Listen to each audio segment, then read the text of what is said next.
Okay, so it's 3 o'clock now.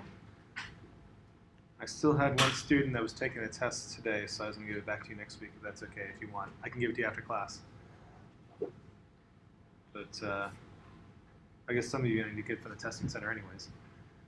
So anyways, so today, just so you know where we're going, do this chapter in around 3 or 4 days. So then we have about 6 days of class left, I think. And that means we can spend 2 or 3 days doing review. So we'll do some review and probably more of an emporium type model where solve some problems. So that's the plan at least. So, and I remember when I was teaching at Manoa one summer, and the chair was like, oh, so he was asking me like, oh, what are you studying today? Or what are you teaching about? I was like, oh, I'm teaching BSEPR and telling students more lies, and we laughed a little bit. And it's because actually what I'm teaching you today is wrong. So at least it's not entirely true. So this has to do with bonding and the reason why things bond. So the real reason why things bond is that if you look at the arrangement of atoms, their nuclei and their electron clouds and how they overlap, if that turns out that's lower energy than them being separate, then they'll bond. So, and that has to deal with lots of physics, lots of quantum mechanics. It so happens that most of the time, the quantum mechanics and that fit perfectly well with Lewis theory, with VSEPR, which we'll talk about today, and most other theories we'll talk about. It's almost perfect alignment, but it's not exact. There are some problems with it that in these theories, the theory I'm going to talk about today doesn't explain everything, whereas quantum mechanics does.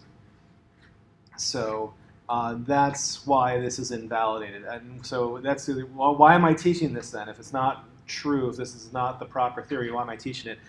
Because it works most of the time, and it makes a lot of sense. Quantum mechanics is just weird. I mean, you have electrons being in many different places at once. If there's this huge barrier, energy barrier, they can tunnel through the barrier. They don't have to necessarily surmount the barrier. They can go through the barrier. They interfere with each other. They can be both spin up and spin down at the same time. That's called a superposition. So there are just some things that just like this, I mean, in my opinion, makes no sense. Maybe someone else thinks this is perfectly normal. But back in the 70s, so 1970s, this theory was in conflict with quantum mechanics. Quantum mechanics started around the 1950s with Einstein and some other folks, and it was in its developmental stage, and it was arguing like, well, is this theory right? Which theory is right? And it turns out quantum is one. Similarly, right now we have a conflict going on between general relativity and quantum mechanics compared to string theory. So string theory is not considered to be a scientifically valid theory yet. It is, so the word theory, it's mathematically proven. String theory is mathematically proven. That's why I use this word theory, but it's not experimentally proven, therefore it's not a valid scientific theory yet. And right now they're running experiments looking for some things that string theory predicts that quantum mechanics does not predict. If that happens, then string theory will be validated and quantum will be out the door. So, problem with string theory, if you study it, there's many different types of string theory. It's not like there's one, there's several theories, and the mathematics is really weird. For instance, they have divergent series, so series that do not converge, and mathematically speaking, you can make them equal anything. But they're divergent series, but you can make them converge under certain circumstances. For instance, there's a series 1, minus 1, plus 1, minus 1, plus 1, minus 1, plus 1, minus 1. That converges according to the string theory math to positive 1/2. And 1/2 plus 1/3 plus 1/4 plus 1/5 onto infinity converges to -1/12. So the reason how you can mathematically make that sense is that it's a divergent series, and you can force them under certain circumstances to converge to a certain part. Something that's kind of beyond my level of mathematics. Even though I'm explaining it, this is what I took from it. I'm like, this is weird math. What's going on? So that's the way it was explained to me. So, but that's what's going on right now. And like I said, bonding right now is, we'll talk about later with molecular orbital theory, and it has to do with stability and also what is emerging with the current research. We're finding out that certain molecules cannot be formed in space. So you have to have a liquid phase. Not only is it also the stability of the molecule, but the way it's formed, it has to be in the liquid phase. And this is important for life. So we're looking, so astrobiology, we're looking for life outside of the Earth. And there are certain molecules that need to form. And it's not like these randomized molecules will form in a nebula dust cloud. They would have to form in a liquid environment. So some of the bigger structures that we have in our bodies, for instance, would not form just in space, and they would rain down. There has to be certain there has to be enough matter around it to stabilize it as it's forming. So that's another thing that we're figuring out now. But okay, but on to more lies. But this makes a lot of sense. So it's kind of a bummer because this theory makes so much sense, and it really bummed a lot of people out because quantum is just weird. And VSEPR makes a bunch of sense. So let me go in and talk about this stuff. So VSEPR, sometimes referred to as VESPR as well. So if what's the VESPR form? That's just, you're too lazy to say VSEPR. So, and valence shell electron pair repulsion. So what does it mean? So valence means outside, and pair, so electron pairs, will show like with the Lewis dot structures. Electron pair repulsion, so they don't like each other. So meaning, so I'll start with linear geometry. So imagine beryllium, get rid of the twig. So beryllium into chlorines. I should have bigger things than the random limes that are on the table. So, but imagine these limes are really, really big, and those of you listening at home, I'm holding limes in my opposite hands. So imagine these limes are like beach balls. They're huge balls of negative charge, and negative charges don't like each other. So if you have these, these are bonded to a central atom, and what form are they going to take? How are they going to move? Well, they're going to form a line, and the reason for that is if they creep forward, these are going to repel, and if they go backwards, I'm not very flexible. But if they go here, same idea. So the most stable conformation, the way that they work, is a straight line. And that's because of the electron pair repulsion. These electron shells are here and they repel. They want to be as far away from each other as possible. And let's talk a little about electrons. Remember, electron is like this fuzzy gas, and it's negatively charged. Electrons are very weird. They hate themselves. So electrons can be in many different places. They're repelled by themselves.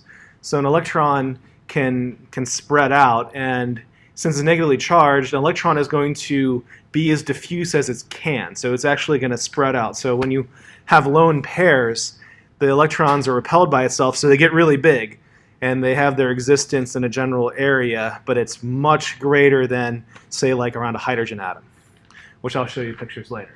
And I should note in my teaching evaluations that people say I should, if I make any sort of thing, please pardon the heteronormality with this statement. But let's say that we have the chemistry dance club, and we have three individuals, or should I say two attracted to a central person, but the idea is the other two can't stand each other. They want to be as far away from each other as possible. So what do? They form a line. So in the chemistry dance club, we form a line, and that's linear geometry, and then the bond angle is the perfect linear geometry, 180 degrees or pi radians. So pi radian, if you think in radians, or 180 degrees. And there are other molecules. Here's also carbon dioxide. And carbon dioxide has a double bond. So this is something I'll show a couple other examples. Even though this is a double bond, that's still one electron group. It's just the oxygen is just a big ball of negative charge. And this other oxygen is a big ball of negative charge. It's single, double, triple bond, doesn't matter. It's just the fact that you have an atom here, it has electron density around it. So we go back to our chemistry dance floor, and we have a third person come in. What's going to happen? That third person is attracted to the center, but we're equally repulsed by the other ones. What are they going to do? They're going to form a triangle, right? They're going to form a triangle, and that's what we have here is trigonal planar geometry. So 3 atoms all bonded to the same center. They're going to have planar geometry. So let me talk about some real basic geometry. 2 points. 2 points define a line. So if you have 2 points, give any 2 points, I can draw a line between the two of them. By definition, two points define a line. And then up here, though, here's 3 atoms. The linear geometry, they're all collinear. So all 3 atoms are on the same line. So planar geometry, we have 4 atoms here, but they're all coplanar. So a plane, and just like 2 points define a line, 3 points define a plane unless the 3 points are collinear. So if you have, so here's a plane is just like a flat area. I know this has a bend in it, but this is a plane. Okay, so if you have 3 points along a line, you can actually have an infinite number of planes, because if you have a line, you can have a plane here, a plane here, a plane here, a plane here. So there's an infinite slice of planes you can go through a line. So, but if you have 3 points that are not collinear, they define a plane. And you might also notice from your chairs have 4 legs on them, and ideally all 4 legs are coplanar. Let's say that they're not. What do you notice? Like, one bobbles, you go back and forth, but it's always 3. You always have 3 legs on the ground, right? If they're not even, you're going to have a minimum of 3 legs on the ground, because 3 points define a plane. And if you rock back and forth, you're rocking back and forth between 3 points. So, and it's much easier to fall off a chair that's on 3 legs instead of 4, because the 4, if you wiggle and it goes to the 4th one, whereas if 3, if one of them leaves, you're on the floor, kind of thing. So 3 points define a plane, and it turns out all 4 of these atoms are in fact coplanar. So they're spheres, but their centers are coplanar. And if these atoms are all the same, we have the idealized 120 degrees. So a circle is 360 degrees. 360 divided by 3 is 120, or 2 pi over 3 radians, if you think by radians. And now VSEPR, valence shell electron pair repulsion. Let's say that we have a group here that has, I can even shade this, we're going to give it these big menacing looking lone pairs. So these lone pairs on the oxygen, they're basically big regions of electron density. And like I said, the electrons are repelled by themselves. If you have a lone pair, it just kind of expands on out. It's kind of like if you've been holding in your gut all day, and when no one's looking, you're like, all right, time to put on the sweatpants, kind of thing. That's what the electrons do. Like, no one's looking, time to get out the fat pants. Don't have to, impress anybody anymore. So now, if you look at, this is formaldehyde. This molecule is formaldehyde. So you have 2 hydrogens and an oxygen behind. The hydrogens, they have a proton around them, and then the proton really draws in the electron density. So the hydrogen atom radius is smaller than those big hunkin' lone pairs. And so valence shell electron pair repulsion, these are repelled. These hydrogens, they feel this negative charge. So what do? they bend in. So they're repelled and they bend in, and you can see that this bond angle is slightly less than the idealized 120 degrees.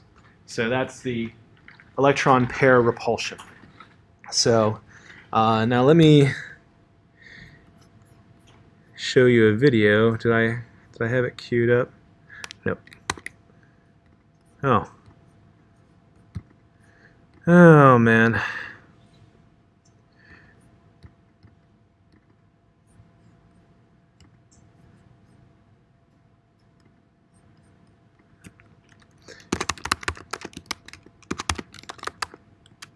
Now this is European, so excuse the funky music, but I wanted to show you, this is partially where I got the chemistry dance party. Oh, our pets are just like us. Why would we feed them any differently? Wholehearted, exclusively at Petco. Because dogs are carnivores, and we're omnivores. That's why I should feed them differently. Get it now! Here I we can go. get it! Can't get it now! I can't get it now, but I can get it!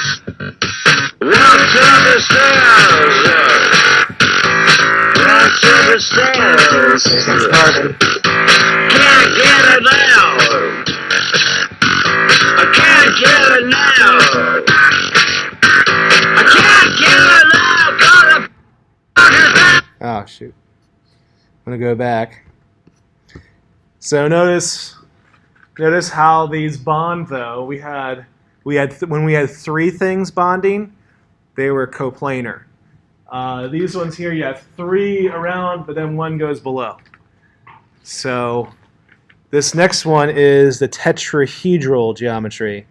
So when you have, oh, did this thing quit? Ah.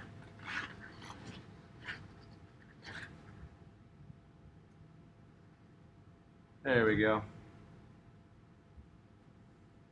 So now when we add the in the chemistry dance party, when we add the fourth group, it forms a tetrahedron. You can kind of see this here pretty well with the carbon methane here. So you would have three kind of like that, but then, you know, so if it was the proper dance floor, right, you have three people crouching around one, and the other person would be standing on the middle one's head, kind of thing. But this is because there's 3D in space, right? 3 dimensions in space. Doesn't have to be the flat 2-dimensional coplanar. And this is tetrahedral geometry. Now I'm going to back up real fast and talk about something, and it'll become important later. So things that have linear electronic geometry have hybridization called sp. We'll talk about hybridization later. That's when an s orbital and a p orbital combine to form two sp hybridized orbitals. When things are planar geometry, it forms sp2 hybridization orbitals. So an s orbital and two p's. For tetrahedral, this is sp3. So these are the sp3. So an s orbital and 3p orbitals hybridize to form sp3 orbitals. And this is all connected with the theory. That's wrong, but it mostly fits. It mostly works. So, but here we have the tetrahedral, and you'll see this sometimes abbreviated as such. Instead of tetrahedral, you'll see me write like this. I'll write it TD. That's the shorthand symbol for tetrahedral. So tetrahedral there, TD. And and in here then for methane, methane has 4 groups. So 1, 2, 3, 4 hydrogens, all bonding groups. This is tetrahedral electronic geometry and tetrahedral molecular geometry. And this is the Lewis structure. This is also referred to as a Fisher diagram. What this means is that these 2 hydrogens are like this, and these 2 hydrogens are like this. So if you can think of like 2 kind of scissored hydrogens like this is, my fingers are not very flexible, but think of a V this way and a V that way. So if they kind of come together like this, it forms like these 2 are pointed out and these 2 are pointed in. then you kind of, this is probably a better way to look at it, you kind of have a tetrahedron this way. So that's it, but this is just because we like to write things flat, because it's, you know, doing a ball and shade model like that, it takes a little bit more effort on the fly. Okay. So now we have 4 things. What if we have a lone pair? So here is ammonia. Oh, and the idealized structure for a tetrahedron, the angle is 109.5 between the two, between the hydrogen atoms, in methane at least. So that's the idealized tetrahedral geometry. Ammonia has a lone pair as one of the groups. It has 4 things, 3 bonding, 1 lone pair. And so the electronic geometry is still tetrahedral, but the molecular geometry, where the atoms are, so we call this a trigonal pyramid, or pyramidal, trigonal, trigonal, however you want to say it, trigonal or trigonal. I kind of switch back and forth. So, it's a pyramid. So like the Egyptian pyramids, they're square pyramids. So if you see that, like here on the right, that's a square pyramid. Instead of having a base that's a square, the trigonal pyramid has a base that's a triangle. So we'll talk about a square pyramid structure later. But we have trigonal pyramidal like this, not the Egyptian square pyramids yet. We have some later on. So that's the secret for drawing pyramids. You draw whatever polygon you want in the bottom, and then you bring it up to the top. So the next would be a pentagonal pyramid, and then a hexagonal pyramid, and you eventually, the limit to that is a cone. So a cone is a circle. It's a pyramidal circle where you have a circle in the bottom and then a point, and then it goes up, and then you have a smooth edge around. So that's there's not too many atoms or molecules that are like cones. They usually stay as either triangular or square pyramids, but you can get other shapes that are kind of weird. Okay, so moving on. So we're still in tetrahedral geometry. So the electronic geometry is tetrahedral. So the next one here, water. Water has 4 things. It has 2 bonds and 2 lone pairs. So, and it doesn't matter if it's single, double, triple bond, it's just the fact that there's 2 of them. So 2 groups that are bonded to hydrogens and 2 groups that are lone pairs. So 4 things. And that means the electronic geometry is tetrahedral, in which we'll learn later that there's sp3 hybridization throughout. That's important for organic chemistry. And the molecular geometry is bent. So this is linear. This is like a linear geometry. And the geometry here is bent. And with the lone pairs, if you look at the lone pairs, so this is true for ammonia and for water.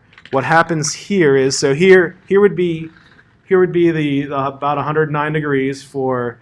I only have 2 arms, right? So if I had 4 arms, it would be, well, it'd be interesting. But so I only have 2 arms to play with. So here's 109 degrees. Ammonia with this big region of negative charge. What happens? It moves it in. Water has 2 regions of negative charge, so it pushes it in more. So that's the electron pair repulsion, VSEPR, valence shell electron pair repulsion. It moves them in, and you have those differing bond angles here. So you have approximately these bond angles here. So on the left here, methane is got the 109.5.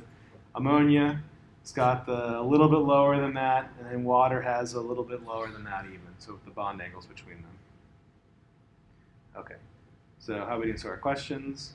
Are you following? This usually people get bummed out because it makes so much sense. It makes perfect sense. It's all geometry. Okay. So let's go on to 5 things. So we can have expanded octets. And I mentioned hybridization. So, and if you remember, I said for expanded octets can only work for period 3 and beyond.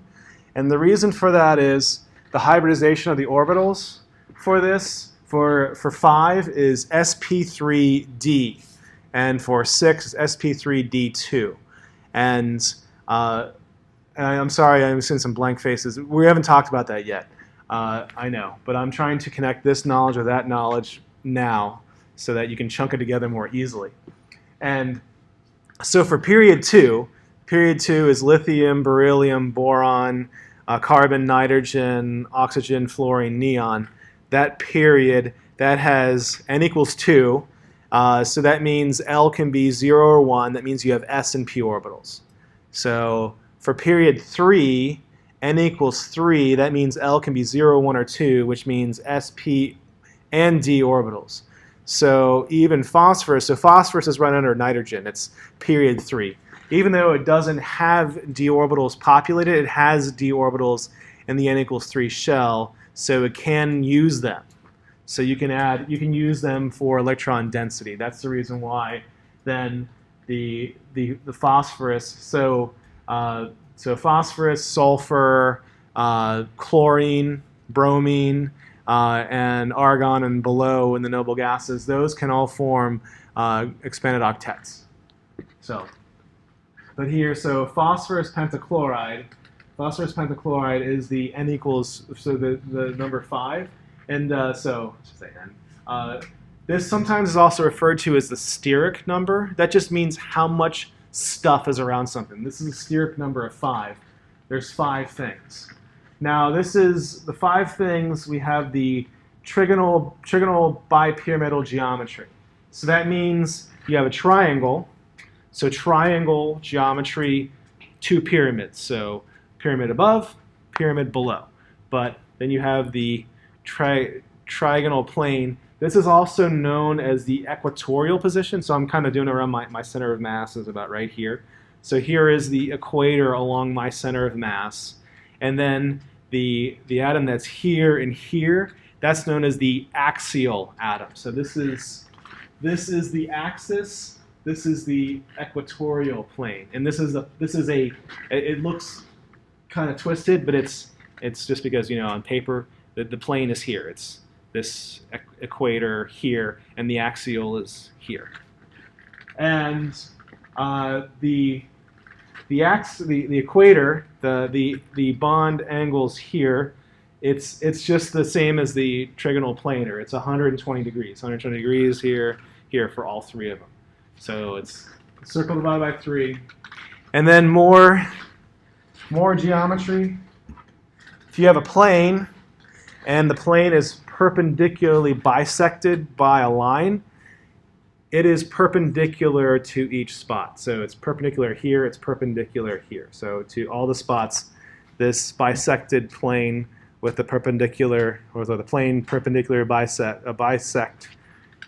So each of these angles here are 90 degrees.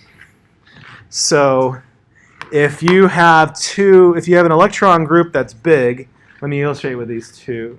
So you can either have the group here. So if you have a large ball of charge and you're looking at the things there, you can have. If you have the group here, you're actually closer to it than if it's out here. It's actually out. So if the electron group is on the equator, it's further away from these other groups, like this group here, than if it's right here. This is actually closer to the group if it's on the axial position. So the equatorial plane is actually furthest away from the other group. So it's the repulsion of that. So if we have a lone pair, so this is sulfur tetrafluoride.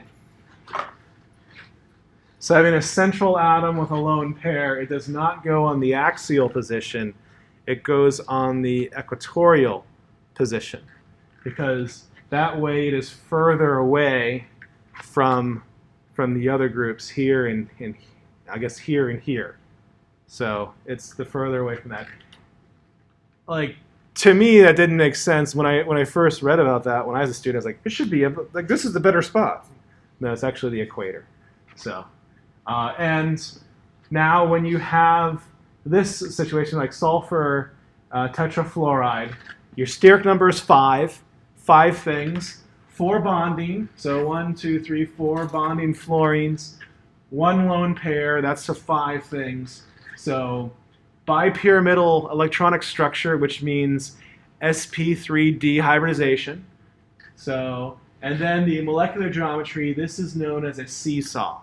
So seesaw, because if you have your seesaw, like you have this thing like here, and then you have the two things, you ever play the seesaw when you were a kid? I did.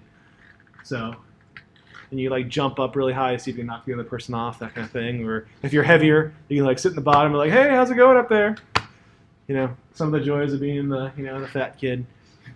Like, hey, like, skinny guy, you want to play a seesaw with me? So, there's the seesaw right there. Now, there's your thinking about playing that in the park with your childhood best friend. Okay, so now let's have another one. Let's add another electron group. So, like bromine trifluoride. So, steric number is still 5. So, 1 fluorine, 2 fluorines, 3 fluorines, 1 lone pair, 2 lone pair. So, 5 things. So, that means bipyramidal geometry. But the molecular geometry, so just where the atoms are, we call this T-shaped. So, think of these descriptive things we have in chemistry. But it's a weird T. It's not like that T. It's like a short, really wide T. So kind of like a short bottom and a very long top. So that's the T shape there. So, and then the last one here, if you have 3 lone pairs and 2 bonding, so this is still 5. Still bipyramidal geometry, 5 things, 2 bonding, 3 lone pairs, and then the molecular geometry is linear.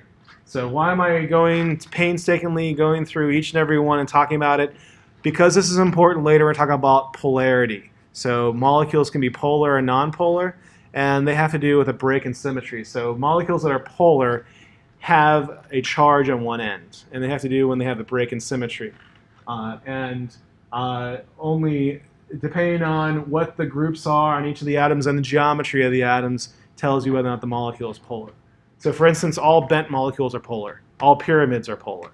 Linear, it depends on what the groups are. If they're the same group, it's nonpolar. If one is different, then it's polar.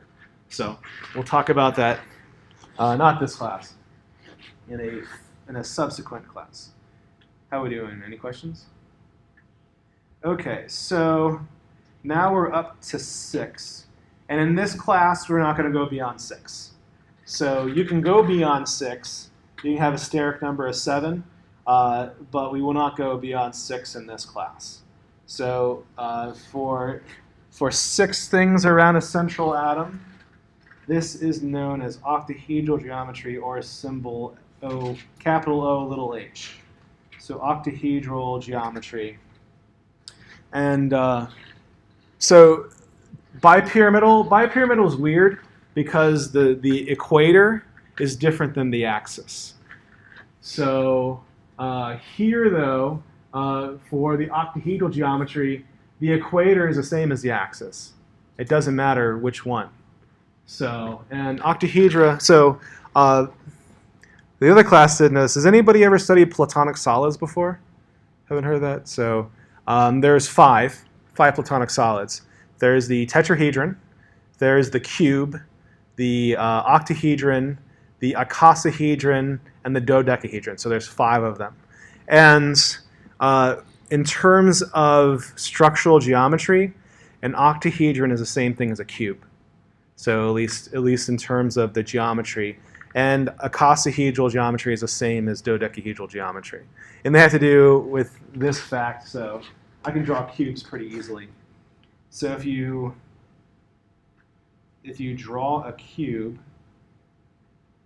can draw me some mean cubes, right? So, and if you take and put a dot on each of the faces, so here's a top one, and it goes to the so you kind of have a square there, so you can have a pyramid there, and then you have a pyramid then in the bottom. So I should draw a line there. So that looks pretty ugly, but I'm not drawing that right. What am I doing wrong? I drew it so much nicer for the morning class. Okay, let me draw it again. So here's my cube.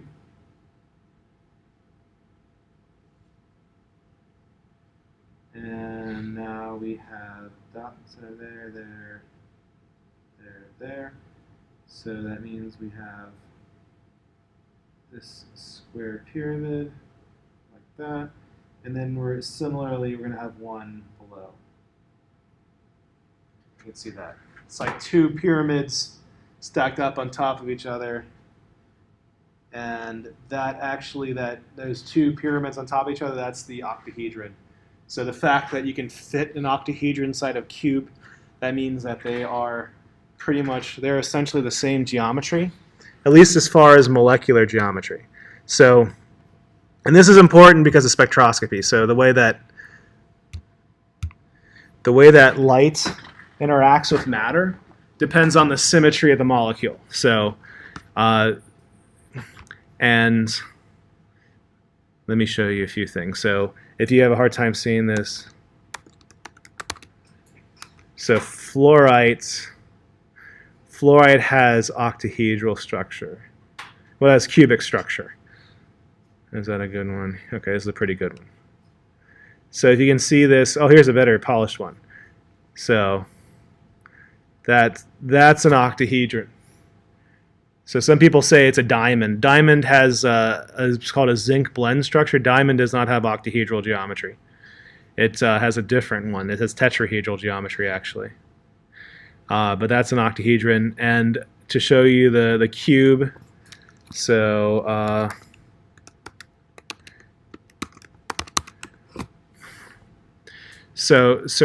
pyrite, this is fool's gold. So, oh, what happened there?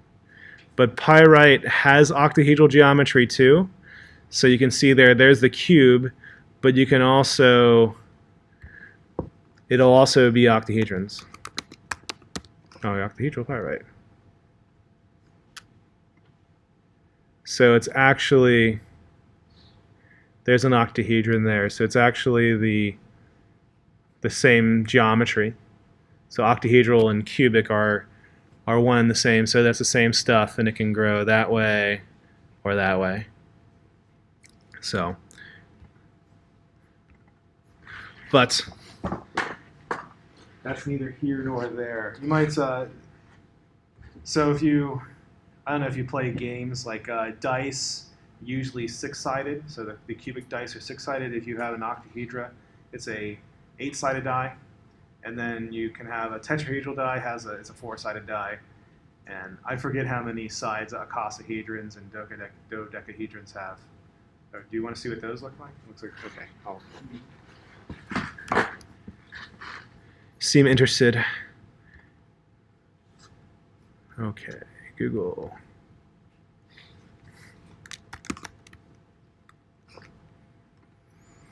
Some molecules have these shapes. So this here is an icosahedron. Oh, here's a dodecahedron. That's a dodecahedron. That's a icosahedron. And you can fit this inside of that. So if you see here, there's the 5 points on that, and then the 5 points will fit inside the icosahedron. So whereas you can't really, in a cube, do they have the cube? Maybe this is probably better. So cube. Okay, there's, oh, that's probably cube.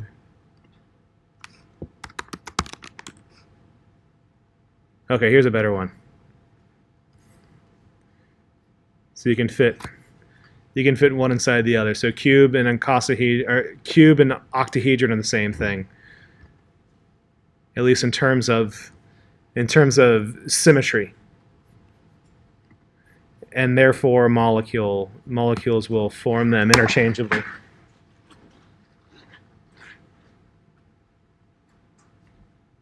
Or at least structure-wise. Okay, so 6 things, icosahedral, icosahedral, and the bond angles are all 90 degrees.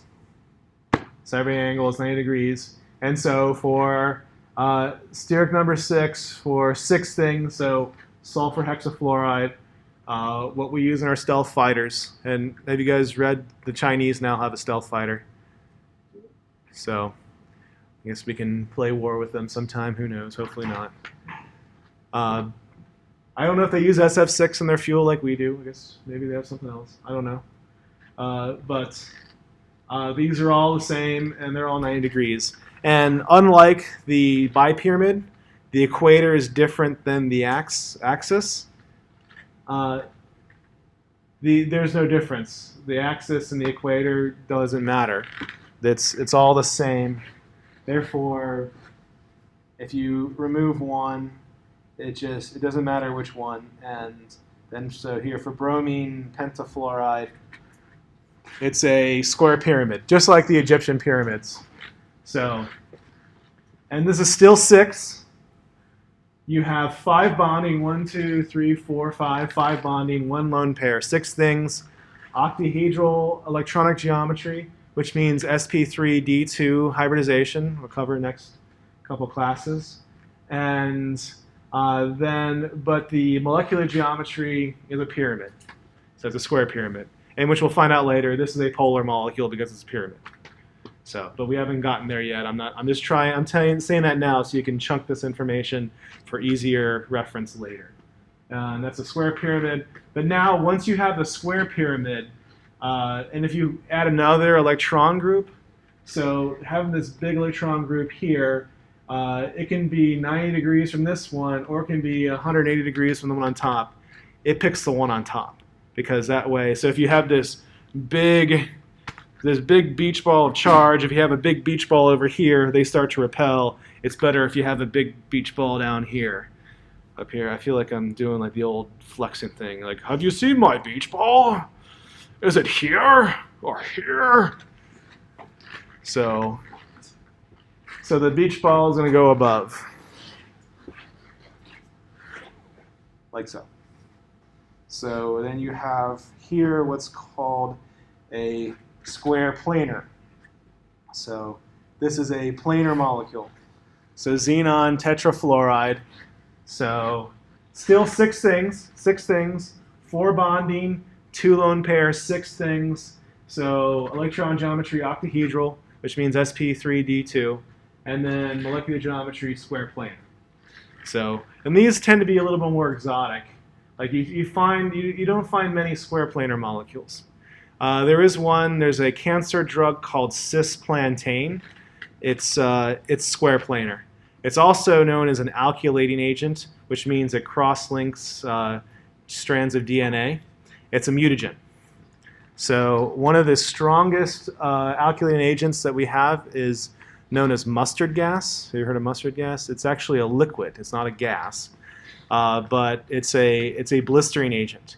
It was invented by the Germans in World War I. They invented it because we were kicking their butts. So the Axis powers were losing. The U.S. Marines were charging through their trenches and knocking them back.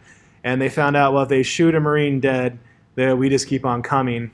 But if we shot a Marine, they shoot Marines in the legs, that we stop and care for those Marines that are injured. So they put a bunch of mustard gas down, they retreated, and then when the Marines then took the trench, they waited a couple days, and after a day or two with mustard gas exposure, you break out in blisters. So they were all covered in blisters, so they had to slow down the advance to care for the wounded soldiers. So not a very, I've kind of a crappy thing, right? So that's why we don't have chemical weapons in warfare anymore. So, but also, what's interesting, alkylating agents, they're mutagens, they cause cancer, but they can also treat cancer, like cisplantain. So like the stronger ones, or anyone can cause cancer, but we also use them as part of our entourage in chemotherapy. There's various types. There's not just one type of chemotherapy drug. There's several. And one of them is an alkylating agent, which mutates the DNA away so you can kill cancer cells that way or damage them that way. But cisplantain is a much weaker alkylating agent than mustard gas. Mustard gas is pretty strong. So, but it's better than what Saddam Hussein did. He sent it. He aerosolized it and put it on the Kurds so they would breathe it in, and then you'd get blisters in your lungs and throat. But it's hard to kill someone with mustard gas. But it's not considered pleasant or very honorable way to do things. But anyways, so okay. So let me summarize this. So how are we doing so far? Questions? Most people have an easy time with this. Can you guys see this? The last class could see this. Okay. So I'm including the hybridization here, and I'm adding another line. But let's start off the top. Electron groups, number of electron groups 2, and 2 bonding groups. The electron geometry is linear, which means sp hybridization, and the molecular geometry is linear. So that means when you have a central atom and 2 bonding groups, it forms a line, and they're all collinear. An example for that is CO2, and CO2, if you can see there, it has a double bond. So that's 2 though, it's not 4. So a lot of students get confused on this. They see the double bond, oh, that's 2. They no, that's 1. So that carbon, so think about the carbon. What that carbon sees, it sees an oxygen and an oxygen. It sees 2 oxygens and it's bonded to them. So it's bonded fairly strongly with a double bond, but it's just 2 groups that it shares a chemical bond with. So steric number 2. So 2 things double bonded. So linear geometry. Now for 3 things, 3 bonding groups, this is planar geometry, so which means sp2 hybridization. Now if they're all bonding, 3 things all bonding, we have planar geometry. So like boron trifluoride already mentioned. Now what if you have 2 bonding and 1 lone pair, like sulfur dioxide? This is the smelly stuff from the volcano. So SO2. So you have sulfur that's bonded, so 2 oxygens, so 2 bonding groups, 1 lone pair. So that's 3 things, and the structure of that is bent. So you have this big ball of negative charge, and what does it do? It scoots those in, so the bond angle's there. It's a little less than 120 because of the valence shell electron pair repulsion. It bends the bonds a little forward, like so. Now move on to 4 things. 4 things is tetrahedral geometry. So tetrahedral geometry, and if all 4 things are bonded, then you have tetrahedral geometry, sp3 hybridization. You always have tetrahedral electron geometry and sp3 hybridization for them. But if it's all bonding, tetrahedral molecular geometry, then for all the same atom, idealized bond angle, just like methane. If you have 3 bonding and 1 lone pair like ammonia, there's tetrahedral electronic geometry, but pyramidal molecular geometry, and that bond angle is going to be a little less. And then the atoms, it's just like, if you can see that, they used to call them happy massagers, I remember. I look at that, you ever seen those things you grab and you can like give someone a back rub with that? That's kind of like the happy massager. Sometimes they have 4 things too, you know, but if you, a 3-pronged happy massager right there. That's the pyramidal structure like an ammonia. Now if you have 4 things, 2 bonding, 2 lone pair, like water, you have a tetrahedral molecular or electronic structure and a bent molecular structure. And we'll talk, this is important, we'll talk about polar, nonpolar next class. This is polar, so all pyramids are polar, all bents are polar, and but since this is a tetrahedron and all the atoms are the same, actually methane is nonpolar. So, but then we'll talk about the consequences of that later. And then, so I'm adding another line just for continuation's sake. 4 things, 1 bonded, 3 lone pairs. This can be tetrahedral, so you look at hydrofluoric acid. If you look at this fluorine, it has a bonded group for hydrogen and then 3 lone pairs. This would be sp3 hybridized orbitals, and since it's 2 atoms, it has to be linear. So, I mean, like, so let's say, so 2 things. Can you arrange these 2 lines anywhere that you can't draw a line? So here's a line. Oh, there's a line there. Whenever you have 2 things, you can draw a line between them. In Euclidean geometry, I should say that non-Euclidean, things can get weird. You can have 2 points on a sphere, for instance, when you can't go through. You may not be able to draw a line through them. So, but that's non-Euclidean geometry. So, okay, but I'm just adding that other line there. Now for 5 things, so we go up to 5, so period 3 and beyond, we can have 5. And if you have 5 things, all bonding, whenever you have 5 things, there's always bipyramidal electronic geometry, always sp3d, hybridized orbitals. So 5 things, all bonding, we have bipyramidal structure, where the angles along the equator are the same as the planar, the 120 degrees in equator, axial 90 degrees perpendicular, so you have that bisecting plane there like that. So, and then if you have 1 lone pair, the lone pair adds to the equator, so it adds along the equator, and then you have a seesaw seesaw molecular structure. That's your V down here with the seesaw going like that. There's your seesaw. And if you have 5 things, 3 bonding, 2 lone pairs, that's your short and stubby long T. So this is the really long, I guess it should be like this. This is your long T, your T-shaped molecule there. And if you have 5 things, 2 bonded, 3 lone pairs, still bipyramidal electronic structure, but then linear geometry. And, I'm also going to give you this chart on the final, so you do not have to memorize it.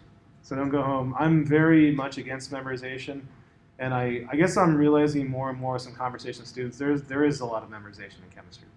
I mean, because you have to know that an electron is negatively charged. I mean, you have to memorize that an electron is negative, a proton is positive, a neutron is neutral. I mean, you have to know that kind of stuff. But I try to give you all the equations you need, all the constants, all the conversions, all the charts, figures, and that kind of stuff. I don't want you to go home and memorize them. I mean, I haven't memorized, but I got a freaking PhD in this stuff. You know what I mean? You know. The caveat for that, though, is that if you go on and take like the MCAT or the GMAT or the GRE in chemistry, you will not be given that information. So you just have to know it. But at this point in time, I want you to focus on learning the process. So that's my goal with you guys. So you will be provided this information. You don't have to outright memorize it. So, but you will have to know how to use it. So moving on to number 6, 6 things around an atom.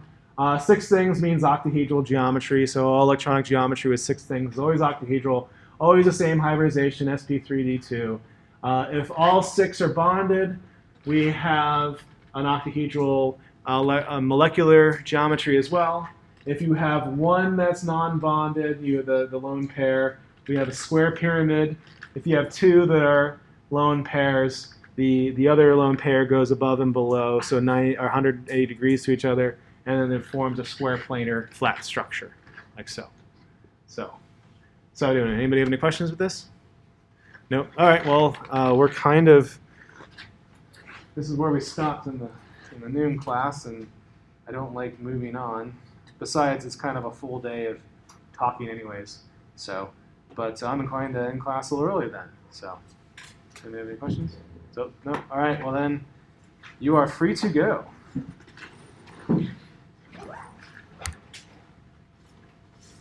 And I will stop the recording.